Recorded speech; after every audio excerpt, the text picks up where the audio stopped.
Hey guys, it is Jordy from Seven Eagle Group. I am so excited for today's guest. I've been working in this industry for 9 years, and one of my favorite parts of this job is when I meet people who I just feel have such big hearts, who just want to help, who want to reach back and help their military brothers and sisters with their transition, with their careers. And this guy is one of those special guys. 12 years in the U.S. Army as a senior operations manager, last stationed at Fort Benning down in Georgia. Currently lives down there in Columbus and is the manager for military engagement with American Corporate Partners, an awesome organization. acp.usa.org, I believe, is their webpage. Check them out. They are amazing. 24 years of experience working a variety of organizations and initiatives to help the community. Just listen to this roll call of where he has been. Board member at HKPO Veterans Academy. He was also board member at Impact Vets, volunteered with Vets to Industry, Veterati, still serving veterans, American Legion, VFW, and AMVETS. I don't know what I'm missing, but please welcome Eric Brew. Look how sharp I don't know if I like you reading all that, man. Look how my wife might get mad at hearing that list. I don't know. Look how dressed up you are for today. I love it. I felt like, listen, man, I'm gonna hang out with Seven Eagle Group, dude. I'm gonna pimp it up a little bit. I gotta get dressed up. I gotta look good. Well, Eric, hey, listen, truly, thank you so much for doing this. You have such a reputation in the military community, and every now and then people are dropping your name to me. The last was Monty at Fusion Cell, and I was like, I gotta just connect with this guy because he's truly a influential person in this industry, and I know you have an enormous amount of knowledge to share today with our audience. So I appreciate you taking a few minutes. Let's start at the beginning. Where did you grow up? What made you join the Army? Are you from a military family, or what sort of had put you down that track? So yeah, kind of. I've got my dad served. I got a couple uncles that served, but that was all long before I came into existence. My dad's a Vietnam era Navy vet, but that was all before I came into existence. I'm telling you, man. Listen, I'm one of those people. I was tailor made. Like I was put into the kiln, and I was tailor made to be an infantry dude because everything I've done, I've had to learn the hard way. I grew up in Michigan, so I'm a northern guy. Go blue. I graduated high school. I tried college. I failed both miserably. I'm not a great academic. I'm intelligent. I'm just not a great academic. I don't like school. Yeah. I didn't, at least then, And so that led me to joining the Marine Corps back in the 90s. I did 4 years in the Marine Corps and got out. I wasn't having the fun I was promised, right? There was nothing really going on. But 9/11 happened. And on that day, I went back to the recruiter. Wow.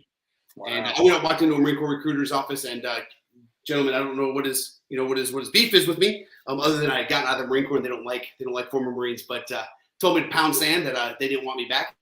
And so I walked out of his office. I banged a hard left. I walked into an Army recruiter's office. I think I got, maybe 3 or 4 words out of my mouth. And he was like, yes, right now. Wow. So I joined the Army and spent the next 21 years in the Army. And so 20 years in the Army, I guess 20 years, something like that, whatever, 20 and change. Yeah. So I'd spent a lot of time in the military, just about 25 years, retired in 2020. And I don't know, man, it's been a labor of love, just trying to figure out ways and avenues to make sure that our brothers and sisters don't have to stumble through transition. Yeah. What do you feel looking back now? I know it's only been a few years, but looking back at your career in service, how did that prepare you for life after the military? Like, what are some of the best lessons or character traits you got out of it personally? Oh my God, there's so many nuggets. There's so many nuggets over almost a quarter of a century of time. I will tell you the first, and I go back to this one a lot because I think, first of all, I think the man that gave it to me deserves an incredible amount of credit. I believe the man that gave me this nugget is one of the people that, like, kind of like if you're in the Army and you're in the infantry, like, you know who this dude is. But John Wayne Troxell, the former SEAC, was actually my brigade sergeant major. And I will never forget standing there, young Corporal Brew, getting ready to pin E5. And the brigade sergeant major looked at me and he said, "Sergeant, don't you ever forget where you came from." Wow. And I don't know if to anybody's listening that knows Sergeant Major Troxel, like the beady blue eyes that like pierce your soul, like the things he said he said and the lessons he imparted on the soldiers that fell under him, it was like they were laser etched, right? Like when he spoke, it just got laser etched in your memory, got laser etched in your heart. Like you were like, no, that's who I am now. And that's honestly, I walked away from that formation feeling like that's who I am now. Yeah. You know, I'm the NCO that doesn't forget where he came from.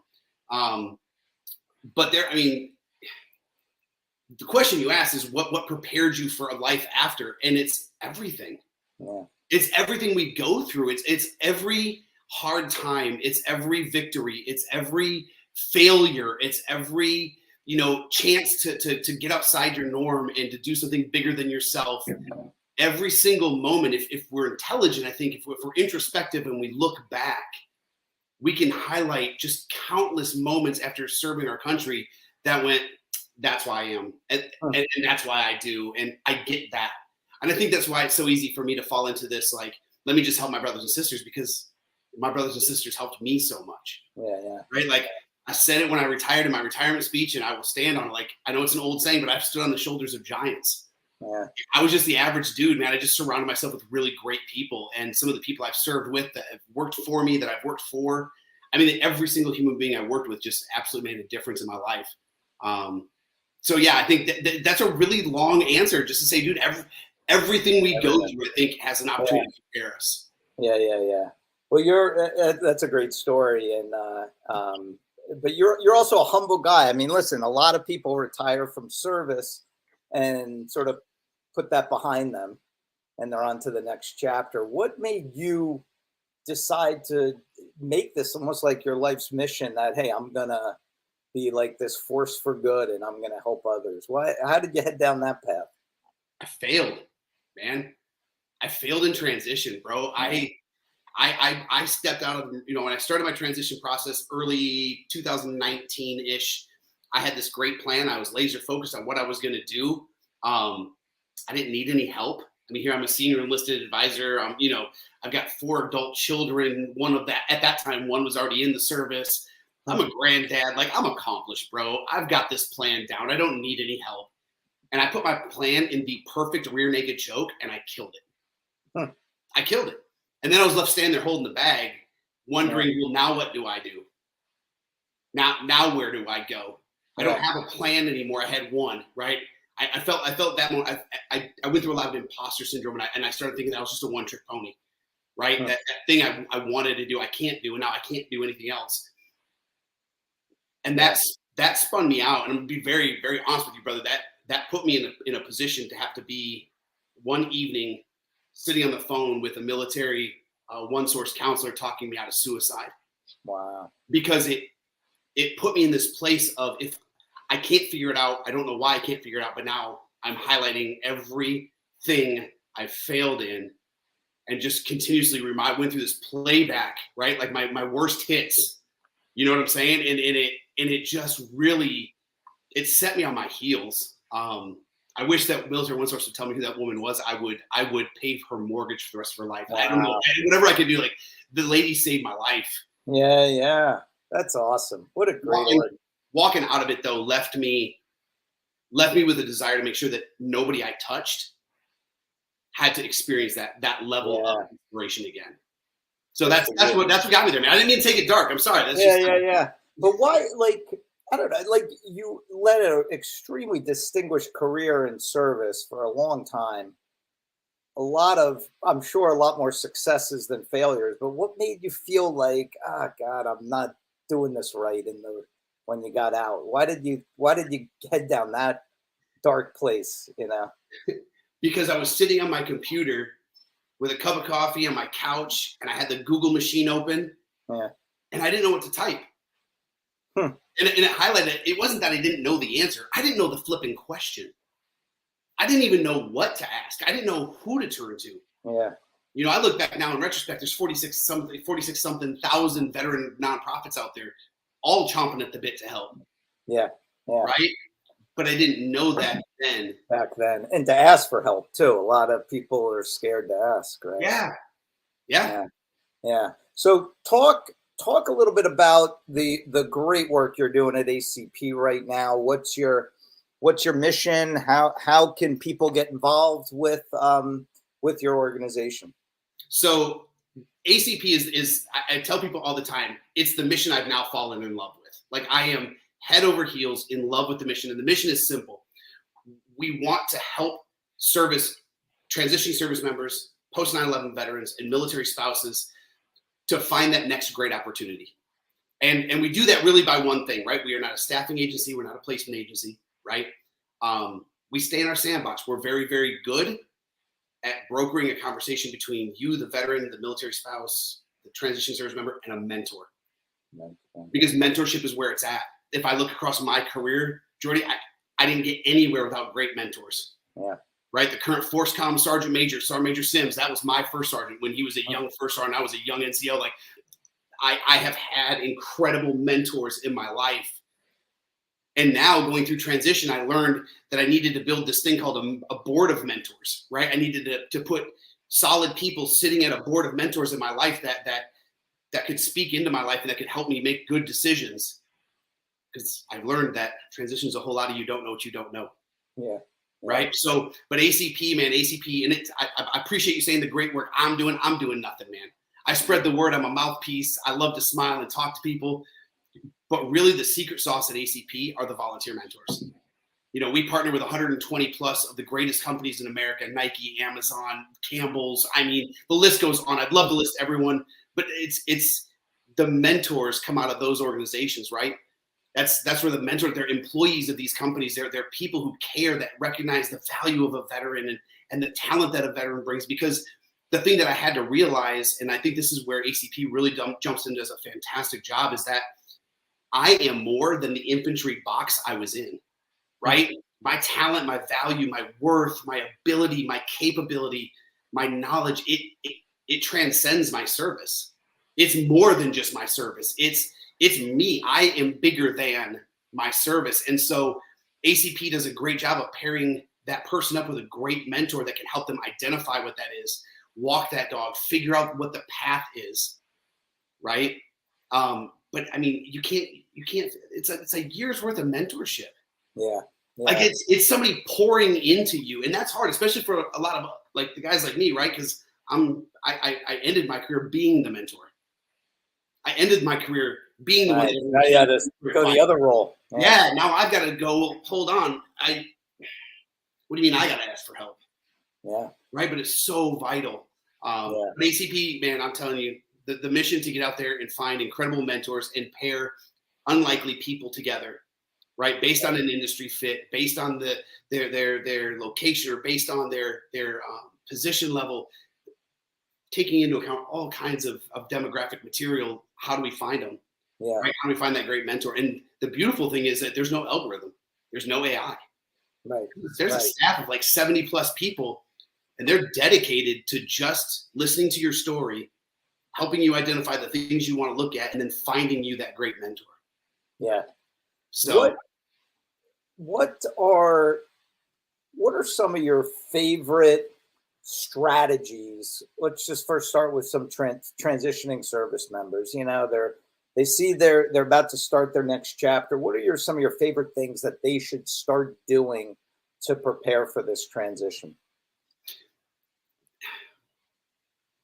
Looking for your why, to me, is really important, right? I might tick off some people, but it's okay. I've got opinions, right? So I hear a lot of people talk, and I'm gonna talk about two things specifically, but I hear a lot of people talk about work-life balance. Yeah. I just don't believe in it. I don't believe in balance for longevity, right? I believe in balance for the short term. Like if I asked you to stand on your foot and balance for, you could do it, but you're not going to do it for an infinity amount of time. Like there's too many outside factors that can affect the balance. I want people to look for alignment, right? How do my core values align with the core values of this organization? How do my talents and my skills align with the position? How does the growth pattern at the organization align with where I see myself in 5 years? How does the salary align with what my family needs? Like if I can get all of those things in alignment, I'm golden. I'm good. Yeah. So I think teaching people or people sitting down and figuring out what their why is so that they can find the alignment is really, really important. Yeah. The other thing that really pisses me off, excuse me, but it just ticks me off is when people say, you got to let go of all that crap. Like, you got to let go of your rank. You got to let go of that. Dude, look at my wall, dude. And granted, I don't get any decorating tips. Like, I didn't do any of this. This is all my wall. But I've got a room full of lickies and chewies all over the wall here, things that remind me of a great part of my life, of the majority of my adulthood, right? I don't want to let that go. Yeah. I don't want to give up my heritage and where I came from. I'm proud of it. Yeah. But I do need to be bilingual. Right. I need to be able to go out to a bonfire with an adult beverage and a cigar and talk stories with the boys and talk about the good old times in Afghanistan or Iraq or Panama or whatever. I need to talk about all of those things, but then I need to be able to throw on a shirt and tie and walk into my office the next day and be a viable, thriving civilian employee. Right. That's great. Right? I like that. Yeah, I like how you phrase that. Bilingual. I've got to be able to do both. I want to be able to do both. Yeah. Because I'm not one-dimensional. I was talking to a woman today, a veteran, and she had nowhere on her LinkedIn profile that she served, and I'm like, that's such a great part of who you are, and that's why are you hiding that? I didn't understand. She thought, it was a negative. I'm like, no, exactly what you said. It's like that's what makes you so attractive to corporate America. So I love what you said too about the why and how you describe that. And I feel, I don't know if you encounter this too, but a lot of people, they don't stop and even think about that stuff for 10 minutes. Sorry, the dog's going nuts. Right. Wait, let me, nuts. They always bark at the wrong times. But no, they just start applying to jobs, hit apply, and they don't like take a breath and say, wait, is this in line with what I want to do? But I think a lot of that happens because what we're going through in transition is something that's outside of our norm, right? If I was going through a PCS, I know how to handle that. I know what questions to ask. I know how to look for a house. I know how to do all that. I know how to call my next command, check in, let them know who's coming up. I know that's all within my wheelhouse. It's within my norm. I understand that. When I start going through transition, because there's so much unknown, I start doing things that are against what I would normally do. In the military, we don't react in fear. We have these things like military decision-making process, MDMP. We've got ways of navigating hard decisions that we've been taught, we've learned, we've watched, we've absorbed. And it's almost like when we step out into this abyss of civilian, like I'm transitioning, all of that kind of gets left behind, when what it should be is adjusted, played with a little bit, but used for making this next decision. Yeah. Right. I tell folks all the time, as you're going through transition, again, MDMP, we have this step where we kind of hire a red team, right? Somebody comes in and pokes holes in our plan. I tell folks all the time, hire your spouse. Nobody is more vested in your success than he or she is. Hire your spouse to be your red team. Where am I selling my stuff short? Where am I overstepping? Yeah. Right. If I walked out of the bathroom tomorrow, I was like, hey, babe, I know what I'm doing next. I'm going to go on The Voice. I'm going to win. Like, that's what we're going to do next. Right. My wife would lovingly look at me and say, sweetheart, you're the best singer in the whole shower. But like, America doesn't want that. You know what I mean? So like, let's stick with ACP because you're really good at that. Let's just hang out there, because my wife knows how to poke holes in my plan in a way that I'm only going to hear from her. Yeah. I love it. Talk now about, let's switch gears a little bit and talk from the employer's standpoint, the hiring companies that are out there considering military talent for their positions. Why is it such a smart business move for them to bring on some of this incredible talent? I don't want to say nobody, because I don't want to discount our civilian brothers and sisters who have got grit and drive, because there's all kinds of people out there that are like that. So I don't want to say nobody brings it like a veteran. Nobody brings it like a veteran. Like, I watched an episode, and I watched a woman speak. Her name's Destiny Preet, Dr. Preet. She's I know Destiny. Yep. And she talked about her transition, and she said, I was going through transition, so I was becoming a military dependent as opposed to the service member. I had 2 kids and was pregnant with my 3rd, and I just felt like I needed something for me to do. Uh-huh. What? That would put most people on their heels. They're like, no, I got enough on my plate. Thanks, I'm good. And she's like, no, give me more. I'm hungry. Right? That's a perfect word picture of what a veteran brings to the table.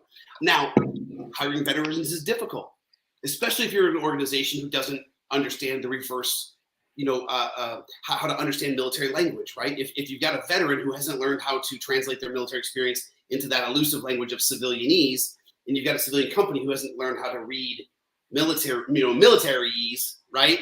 Then you've got a disconnect.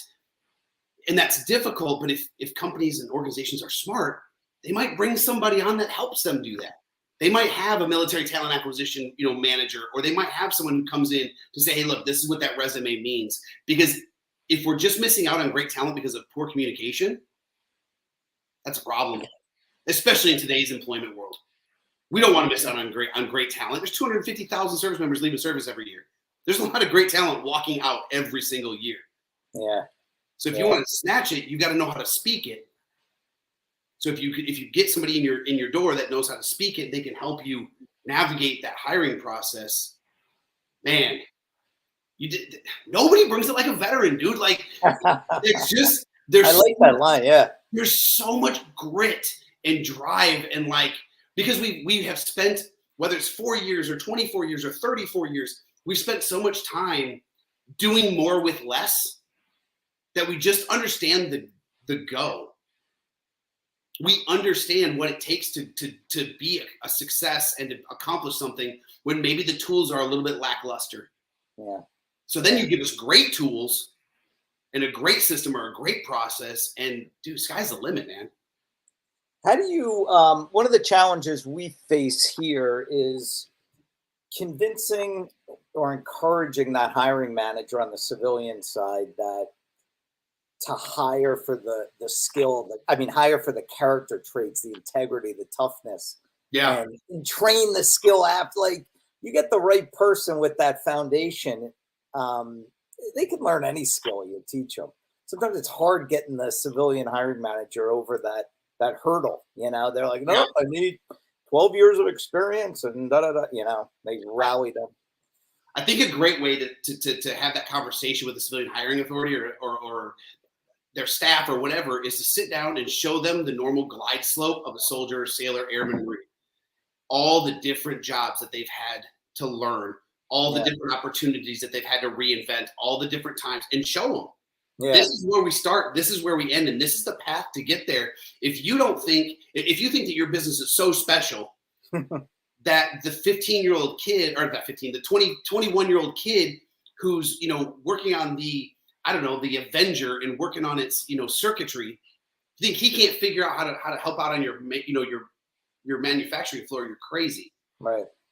That's the beauty of what we do, because we have such a steep learning curve. We have no learning curve. When we show up to an organization as a service member, we show up, it's boots on ground and we're running. Yeah. That's a good point. Because a lot of people, they'll just list on the resume the one MOS, say if they were just in for 4 years, and then the person reading that thinks, oh, they just did these 4 bullets here under it, not realizing, like you said, there were probably 150 things that they could really talk about. Yeah, and that's why I think it's so important. It's so important to have, and this is why I love ACP again, because ACP, I think it's like, I might get my number wrong, so hopefully they don't get mad at me, but I think it's like 86% of our mentors have never served. Right? They're civilians. So I had no idea. I thought they were all veterans. No, no. And so that's what's great, right? Because I've got someone who's been in the civilian world for so long that they can really help me navigate this process and understand the language. I think with ACP doing that, and with a veteran or transition service member getting that inside, that kind of like industry knowledge, that straight up industry knowledge, I think is vital. And then if you pair that with an organization that has a military translator, right? A military, someone that can get in there and be like, hey, look, this is what he means. This is what she does. Yeah. And the fact is, good hiring practices still have to happen, right? Not every veteran is the best fit for every organization. Yeah. So you still have to have solid hiring practices. Right. You still have to have a solid interview process. Yeah. You have to have a vetting process. What do you think hiring companies can do to increase the likelihood they bring a vet or a transitioning service member on as a skill bridger? What can they do to just increase the likelihood, put the odds in their favor that that's going to be a successful placement, that it's going to be somebody who turns into the top performing leader that they need and who's going to stay, semi long term with them and not look at it as a pit stop? Build a sustainable onboarding process for military folks and military spouses, and build a relevant veteran ERG. If you build a relevant, and I mean relevant, like where we're actually active and we're actually engaging with, right? And then that ERG has maybe a mentorship process where you come in and you kind of come under the wing of, just like I would at any organization. I show up, or any unit in the military. Yeah. I show up, I've got a sponsor, somebody kind of shows me around. If you build a solid onboarding process that onboards specifically for military, help them understand how their skills translate, and then you have that veteran ERG as a sense of community and a sense of togetherness, and someone to kind of say, hey man, I'm really struggling here. I really want to knife hand my new employee, but I know I can't, because that's not going to get me anywhere. So how do I talk to John about his lackluster performance? Because I think honestly, Jordy, I think that's where the real work begins. Everybody will high five each other when we help a veteran or a transitioning service member find employment.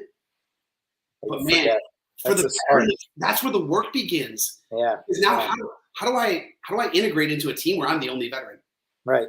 If I'm a senior veteran, a senior enlisted, senior officer, I know what, like, if you talk to me, I know what talent looked like for 25 years. I can tell you exactly what a talented infantryman looks like, or a talented soldier. It's not going to look the same in a civilian company. Right. Doesn't mean it's not talent. Doesn't mean it's not incredibly valuable. Just means I don't see it the same way. So I need somebody to show me how to see that talent, so that John and Jill and Beth get the accolades they deserve, that I can empower them the best way I can. I want to know those things. So organizations need to build that onboarding process that is sustainable and an ERG that's relevant. That works.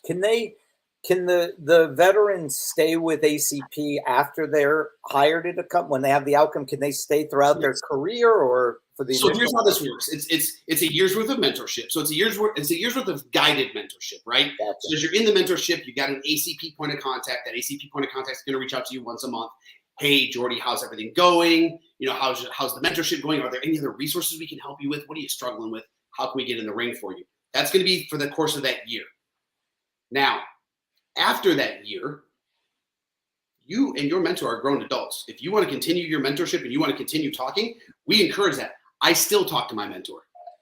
At least once a month. Gwen and I get on a call, a Zoom, we text. I check on her, she checks on me, because we've cultivated a relationship. Yeah. So that goes on long past if you and the mentor choose to. If you cultivate that relationship and you want to continue. The guided piece is what ends at a year. Right. Now, to your question, if I accept a position 3 months into my mentorship, I'm going to look you in the eye and say, you do not let go of that mentorship. Right. Stick with it all the way through the remainder of the year, so that you can have those conversations with somebody who's outside the walls, when you can say, I'm really struggling. I know I've got to do this write-up on this employee, and I need to make it sound like it's not coming from a sergeant major. Yeah. Right? Like, hey, I'm confident that some of my ACP folks are going to watch this, so I'm going to let them in on a little secret. In December, I had to write my very first self-evaluation. My last organization didn't make me do it. We never really did organization, like that kind of stuff. This ACP is very, very good at monitoring their employees. They're very, very good at engaging and making sure that we understand where our strengths and our weaknesses are, so we can improve and sustain. I had to write my first eval. I'd never done it before in the civilian world. I had like an NCOER written up, right? Like I was writing bullets, and I was like, no, this isn't working. I called my ACP mentor. And I was like, hey, yo, you want to help me write this thing? Because I don't know what I'm doing. My ACP mentor is one that helped me write my review. Sorry, Leslie. But it's true. Yeah. Right? Because that's the value of that mentorship. That's awesome. I love everything about your organization, and it seems like it should be required almost for anybody leaving service to have this a group like ACP in the ring in the corner with them, in the beginning, it's got to be the first year has got to be the hardest coming out. What can somebody do if they want to get involved as a veteran or a transitioning service member wants to get involved, and then at the same time, if there are people out there who want to be the mentors, what's that process for them? So both are going to sound very similar, right? You're going to go to our website, www.acp-usa.org. There's an application process for the veteran. There's an application process for the spouse. And then there's an application process for the mentor. So with the spouses, the transitioning service members, and the veterans, it's very simple. You fill out the application, get as much information on that thing as you can. It's a little lengthy, but it's important because we want to get as much information from you so we know how to pair you the best way, right? Once the application process is over, within 24 business hours, you're going to get a response back from one of our staff members. I would encourage everyone, if you don't see that message or that email within that first 24 hours, check your spam.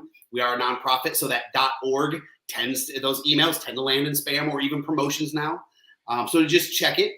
If you still don't see it, I'm going to say it right now. Connect with me on LinkedIn. I will hand walk you through the process personally. Okay. Once they get that email, they're going to do an introduction phone call between their point of contact at ACP. Lasts about 15 or 20 minutes. Going to answer a bunch of questions. We're going to get to know you. Not just what do I want to do, but I'm telling you, Jordy, look, what are your hobbies? What do you like? What do you enjoy? Because we really want this to be a personal connection. Yeah. Right. Down to if there's a specific ethnicity or gender that you're more comfortable speaking to, let us know. I chose a female mentor.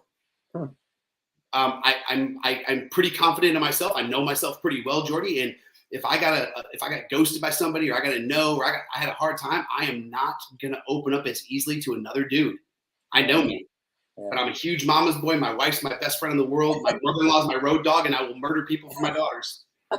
Right? So, it was a no-brainer for me. I was like, I'm gonna need a female mentor. And like I said, Gwen has become one of my best friends. She sits at the chair of my board of mentors. She is the chair. That's great. But mentors are very similar. You're going to fill out an application. We're going to get in contact with you, and it's going to go through a process. The mentors, in addition to the application and the onboarding phone call, they're going to get a handbook to help them understand. That's kind of the kickstart to help them understand some of the military stuff, especially if they've never served. And then those guided mentorship. The ACP point of contact is not just reaching out to the protege. They're also reaching out to the mentor. Hey, anything that you're seeing that we need to help, we need to jump in with? Is there anything you're struggling with? Oh, what does this acronym mean? We got you. And kind of helping them understand that stuff. So it's a hand-railed, guided mentorship for a year. And I don't even know if we've said it. I love this part of it. It's free. It's 100% free. It costs the veteran, the transitioning service member, the military spouse, nothing. That's great. What's the time commitment, or is it open-ended? Like, do they spend 5 minutes a week together? How does that work? So the request is 1 hour of meaningful conversation a month. How they do that, whatever the cadence is that they choose, that's fine. I will tell you that, again, in the middle of my mentorship, I was devouring information, and it was 3 and 4 phone calls a month. It was, texts and emails and Zooms, and I got a question, how do I do this and what do I do there? Because I was devouring information. Right? Not everybody has that cadence. Not every mentor can maintain that cadence. Yeah. But the minimum requirement is that 1 hour of meaningful conversation a month for the duration of 12 months. That's great, because it's easy for anyone could plug that in, and it's not intimidating. So you're going to spend more time in the drive-through, right, for a year than you will in the mentorship. Yeah, no doubt. Eric, I cannot thank you enough for doing this today. This was absolutely amazing. We are going to promote this far and wide to our audience. I know it's going to help a lot of people, and just truly impressed and honored to count you as now a friend. And I hope that we can stay in touch. I hope, obviously, anyone watching, if they want to connect with you on LinkedIn, is that okay? Absolutely, please. Listen, Jordy, I'm a sucker for a good cup of coffee and a great conversation. With a name like that, right? You got it. That's awesome. Eric, thanks again, buddy. Appreciate it. Absolutely. Thank you, Jordy.